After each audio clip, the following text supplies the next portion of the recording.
It's still a very exciting period, and a mixture of excitement and anxiety that comes from running a new car, because you have all the predictions, and those things have become better over the years, but you're never 100% certain. So there's always the excitement of running a new car. I'm fortunate, I've never suffered sleepless nights, whatever's been happening.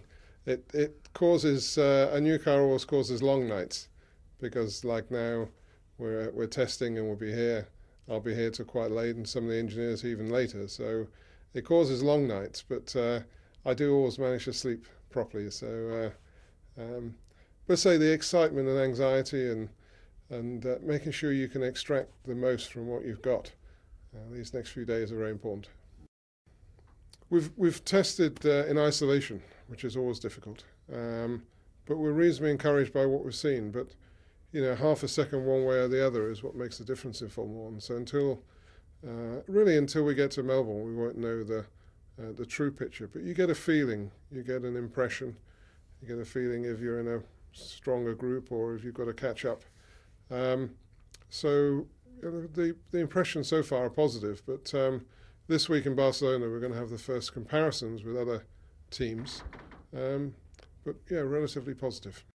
The regulations have been changed to reduce the effect of exhausts, and where you put the exhaust is now controlled. So the usage of the exhaust to enhance the underbody flow is much reduced, and the exhaust will still have an effect, but it's much reduced. There's been a move to lower the front of the nose, which has caused these step noses, which are very prevalent, and that's been done to reduce the height of the impact if one car hits another. So I think it's a good objective. We've got to look at perhaps improving the aesthetics for the future, and a much tighter control on the engine mapping you can have to reduce the efficiency of the exhaust mode. So those are the major changes that we're facing this year. Well, it was a fascinating area, the use of exhaust energy, and as always, the cars the exhausts have been there. They have to have been there for forever. So we just didn't appreciate the benefits that could come from it, and placing the exhaust in a really strategic and beneficial place.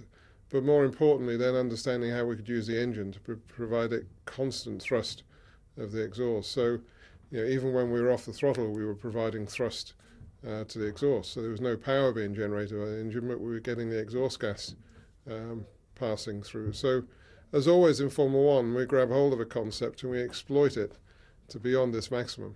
And it was interesting and opened up a whole new area of understanding we had to have, both aerodynamic and engine.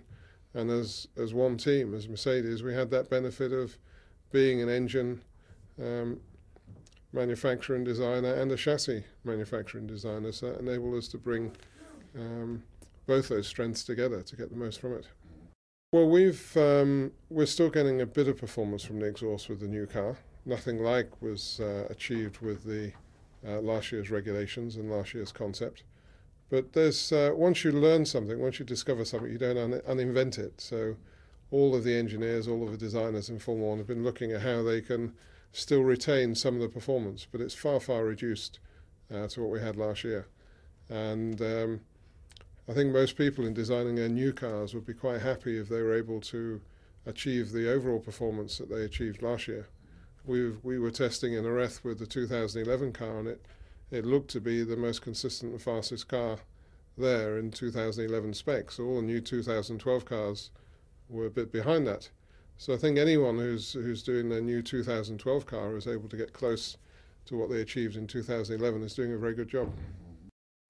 Well, the high chassis and high noses evolved to get the air under the car and to improve the flow in what we call the keel area and out into the side pods and under the car. So, you know, we don't want to put the chassis higher because, of course, it's weight up high. There's no advantage to that, but we put it up high for aerodynamic reasons.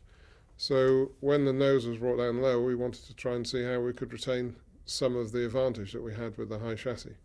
And that's why you've seen these step noses, because the height of the nose is constrained up to a certain point, and the chassis is constrained after that, and the dimensions are different.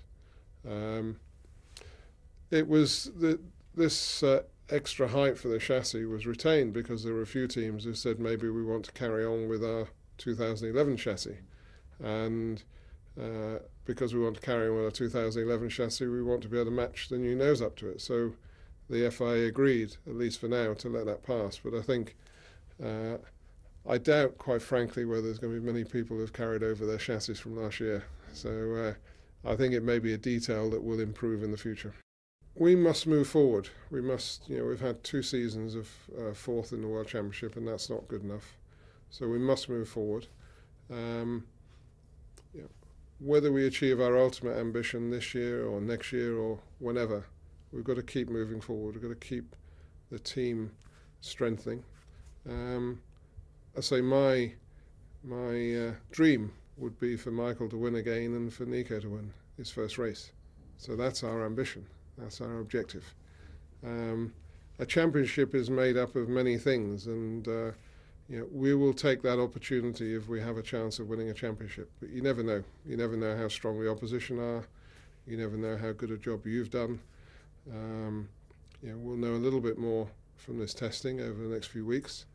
But as I say, I think the thing that's very encouraging for me is the strength we've got in the team now and the ability of the team to react. I mean, we have massive support from our board and Dr. Zetcher. We couldn't ask for more support for what we want to achieve. And but we're now building a team that I feel can achieve those ambitions and those objectives.